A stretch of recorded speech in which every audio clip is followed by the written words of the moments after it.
ஞானத்தில் இருந்தாள் தேவி துர்கா.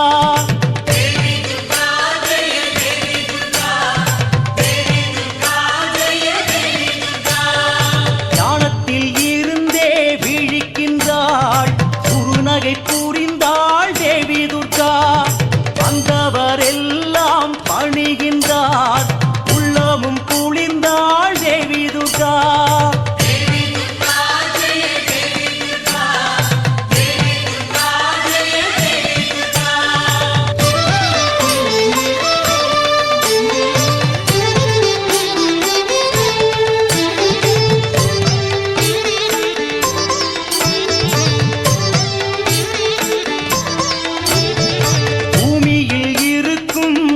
அசுரன் அவன் மகிஷாசுரனாம் தேவி துர்கா.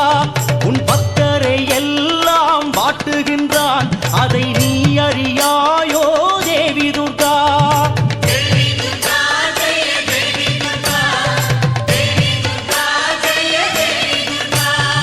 சொன்னதை கேட்டவுடன் தேவி துர்கா உடன் சிலிர்த்து எழுந்தாள் மேனியெல்லாம். பக்தருக்கே ஒரு துன்பம் என்றால் அதை விட்டு வைப்பாளோ தேவி துர்கா.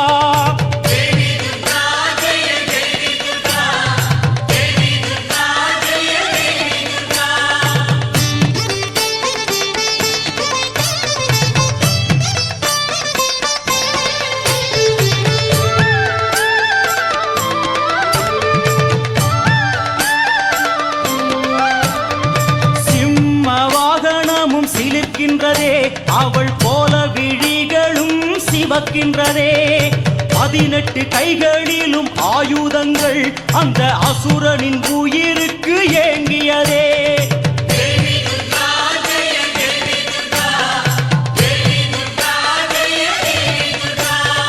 குந்தமும் ஈட்டிவாள் பட்டயமும் கத்தி மந்திரவாளும் புலக்கைகளும் கோடலி வில்லம்பும் முசலத்துடன் பாசவானமும் பலவும் ஏந்துகின்றாள்.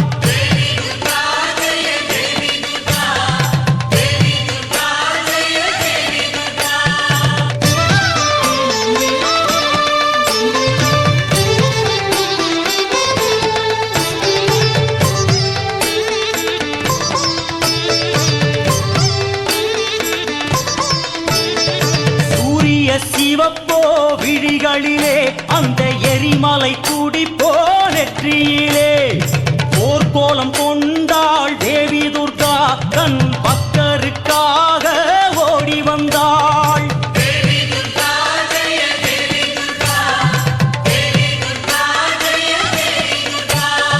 யுத்த பூமியிலே தோன்றுகின்றாள், தன் சூரத்தனங்களை காட்டுகின்றாள்.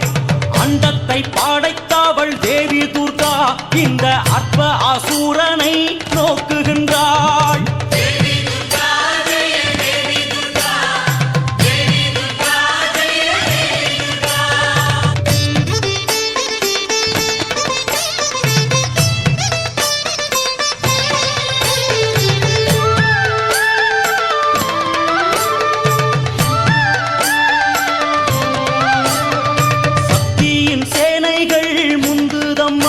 அந்த அசுரனின் சேனைகள் நொந்ததம்மா. பொற்கோல விந்தைகளை காட்டுகின்றாள், அன்னை ரத்த பிரவாகத்தை ஆரம்பித்தாள்.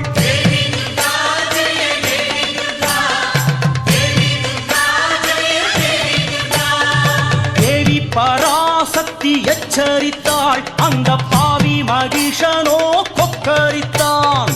உடுக்கையின் ஓசையை அதிரவிட்டாள், அந்த ஓசைக்கே மகிஷன் அதறிவிட்டான்.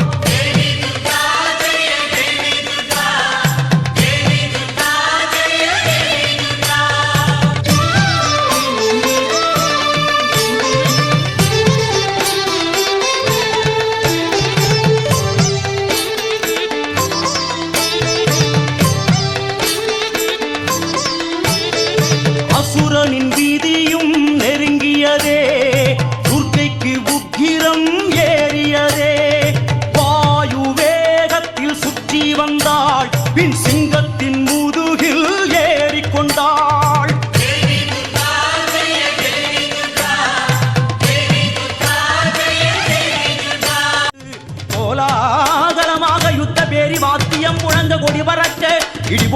அட்டகாசம் செய்த பராசக்தி மகிஷாசுரன் மேல் சுதர்சன சக்கரத்தை சுழற்றி எறிந்தாள். முடிந்தது நாடகம். இரத்த கடல் நடுவே ஆமை போல் அலறி ஓலமிடும் அசுரனின் மார்பில் ஓங்கி செருகியதே தாயின் பெரிய திரிசூலம். பக்தருக்கெல்லாம் சந்தோஷம், துர்க்கைக்கே ஜெயம், அன்னைக்கே சுபசோபனம் சுபசோபனம்.